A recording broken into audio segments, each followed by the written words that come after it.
wabarakatuh. Perkenalkan, ngaran ulun Yusmani Gula Rabbani, mahasiswa jurusan Ilmu Al-Quran Tafsir angkatan 2019, lokal IATA. Jadi di sini ulun hendak memenuhi tugas final tes di mata kuliah Tafsir A yang diampu oleh dosen Ibu Helvina MAG. Nah, tugasnya ini ulun hendak menyampaikan sedikit tentang tafsiran surah Al-Baqarah ayat 213 di dalam tafsir Al-Azhar yang dikarang oleh Buya Hamka. Jadi ulun hendak membacakan dulu surahnya, berarti hanya rontap sampai akan tafsirannya ya. Bismillahirrahmanirrahim. Bismillahirrahmanirrahim. Kana an-nasu ummatan wahidah fab'atsallahu an-nabiyyina mubasysyirin wa mundzirin wa anzala ma'ahumul kitaba bil haqqi liyahkuma bainan nasi fima ikhtalafu fihi wa ma ikhtalafa fihi illa alladziina utuhu min ba'di ma ja'atuhumul bayyinatu baghyan bainahum hadallahu alladziina aamanu lima ikhtalafu fihi minal haqqi bi'idznihi wallahu yahdi man yasha'u ila siratim mustaqim. Sadaqallahul azim. Jadi di pangkal ayat 213 tadi ada yang artinya manusia adalah umat yang satu. Nah, di sini maksudnya adalah menurut Buya Hamka, manusia tuh satu. Maksudnya satu tuh punya keprimanusiaan yang satu, akal sehatnya satu untuk menjalani hidup, kemudian pemikirannya cerdas. Itulah yang dimaksud satu. Manusia itu sama-sama ingin menjauhi yang namanya mudorot. Dan yang terpenting yang paling penting itu manusia selalu mencari kebenaran atau hakikat yang satu, yaitu hakikat ketuhanan. Memang pada kenyataannya manusia itu bermacam-macam, banyak bedanya, dari beda warna kulit, beda bahasa, beda pakaian, dan lain-lain. Nah, tapi manusia ini, yang dimaksud manusia umat adalah yang satu, yang tadi manusia ini sama-sama mempunyai keinginan yang satu, yaitu mencari hakikat yang satu, yaitu hakikat kebenaran. Nah, di dalam tafsir ini juga Buya Hamka memberi sebuah analogi atau contoh lah ujar kita tuh. Nah, contohnya kayak ini. Ibaratkan tuh, di dalam kita berataan ini, masuk ke dalam kereta api. Di sana tuh terkumpul yang kulit hirang, kulit putih, orang suku mana seberatan terkumpul dari berbagai latar belakang yang berbeda. Nah, pas sudah di dalam perjalanan kereta api tadi, semuanya melihat ke jendela dan ada seorang anak kecil kekanakan halus tuh, yang tinggalan di sungai. Nah, seberatan yang di dalam tadi pasti punya perasaan yang sama, ya sedih, prihatin. Yang paling pasti itu sama-sama hendak menolong.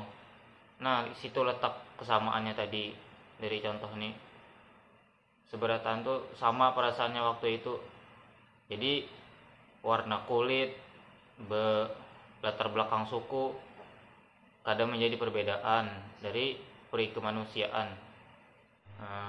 Nah, tadi sudah disampaikan manusia itu sama walaupun ada perbedaannya gitu. Nah, jadi di dalam sekumpulan manusia tadi Allah mengutus orang-orang pilihan yang disebut, yang kita kenal tuh dengan Nabi atau Rasul. Ini ada di sambungan ayat yang pangkal ayat pertama tadi. Jadi yang artinya, lalu Allah mengutus nabi-nabi membawa berita kesukaan dan berita ancaman, dan Dia menurunkan bersama mereka akan kitab dengan kebenaran. Jadi para nabi dan rasul tadi ini ditugaskan oleh Allah gesan menengahi umatnya.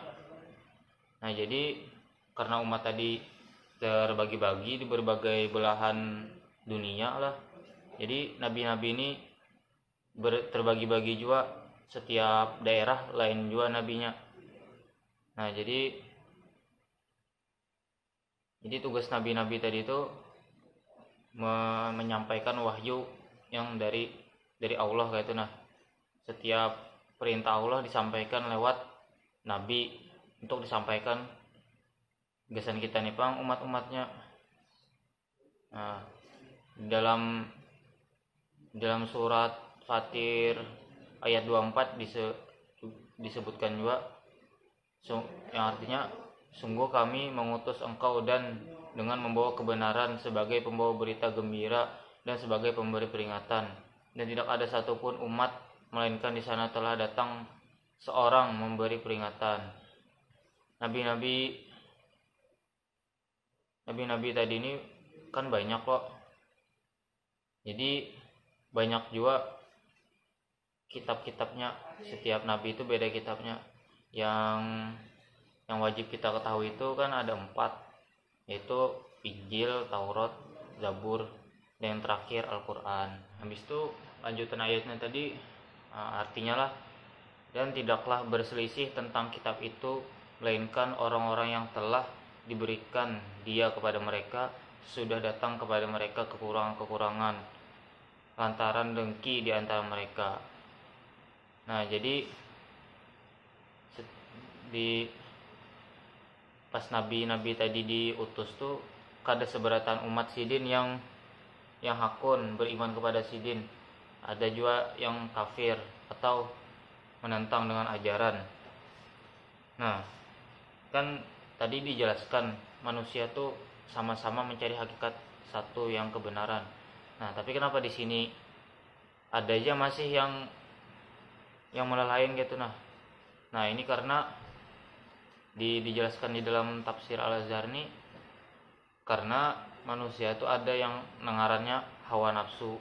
Hawa nafsu ini membawa kepada perselisihan.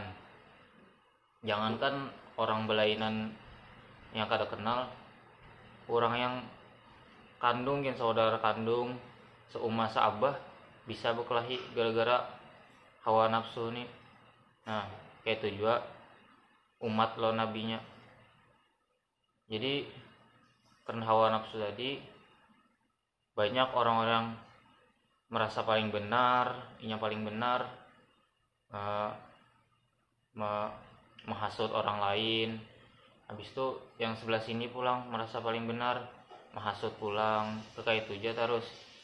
Jadi kebenarannya tuh macam-macam kayak itu. Nah, banyak pengakuan karena hawa nafsu yang tinggi. Sikung kada hakun mengalah, sikung merasa paling bujur. Nah, kemudian lanjutan ayat selanjutnya artinya, maka Allah memberikan petunjuk kepada orang yang beriman dari hal yang diperselisihkan oleh orang-orang itu dengan kebenaran atas izinnya. Nah, jadi karena tadi banyak perselisihan mendapatkan kebenaran tuh, di ayat ini nih Allah menjelaskan hanya orang-orang yang beriman yang diberikan Allah petunjuk. Jadi orang-orang beriman ini adalah orang-orang yang beriman kepada Nabi. Jadi apa yang mengejar Nabi, buahnya tuh percaya. Lawan kitab-kitab yang dibawa Nabi tadi percaya juga. Contohnya umat Nabi Muhammad. Umat Nabi Muhammad nih pokoknya harus beriman dengan Nabi Muhammad itu sebagai utusan Allah. Al-Quran harus diyakini juga sebagai kitab dari Allah. Mungkin sekian sedikit penyampaian dari ulun. Ulun berelaan punya ada kesalahan, kurang lebihnya mohon maaf.